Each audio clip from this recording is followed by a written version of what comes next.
What did the soccer moms do when they found out the new coach was a single dad? They started a whisper campaign within 48 hours of my first practice session.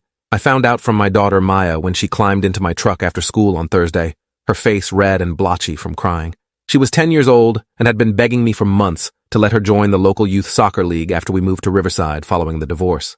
I'd finally scraped together the registration fee and bought her cleats from the thrift store, and she'd been so excited for her first week of practice that she'd slept in her team jersey the night before.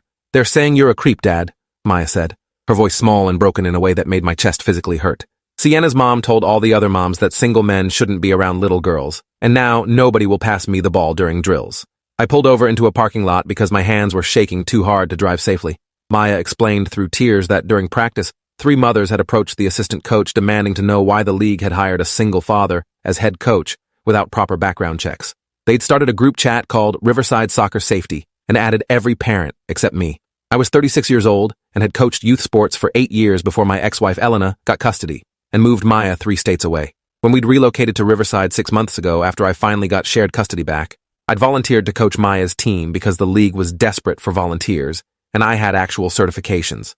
I'd passed background checks, submitted references, completed safe sport training, everything by the book. But apparently, none of that mattered because I was a man coaching girls. The head of the parents' committee was named Vanessa Holbrook, and she called me that evening while I was making Maya's dinner. Her voice was syrupy sweet in that particular way that makes your skin crawl because you know something terrible is coming underneath. "Mr. Kovac, we need to discuss some concerns that have been raised about your position with the team. Nothing official, just parent feedback that we take very seriously." I asked what specific concerns, and there was a long pause before she said that several mothers felt uncomfortable with a single man being alone with their daughters.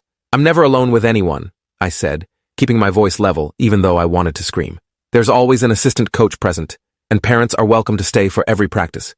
Those are league rules I follow exactly." Vanessa made a humming sound like she didn't quite believe me. "Still, perception matters in youth sports. We're going to need you to agree to some additional supervision measures, just to make everyone feel safer." The way she said safer made clear she thought I was dangerous, that my presence required special precautions like I was a registered offender instead of a dad trying to coach his daughter's team. The additional measures arrived in an email the next morning. I had to agree to never arrive at practice before parents were present, never stay after parents had left, never give individual coaching without another adult present, never touch any player for any reason including high fives or helping with equipment, and submit to random spot checks by parent volunteers. The restrictions were humiliating and went far beyond league requirements, but when I called the league director, he sighed and said the parents' committee had threatened to pull their kids if I didn't comply. 42 players on 6 teams, registration fees the league couldn't afford to lose.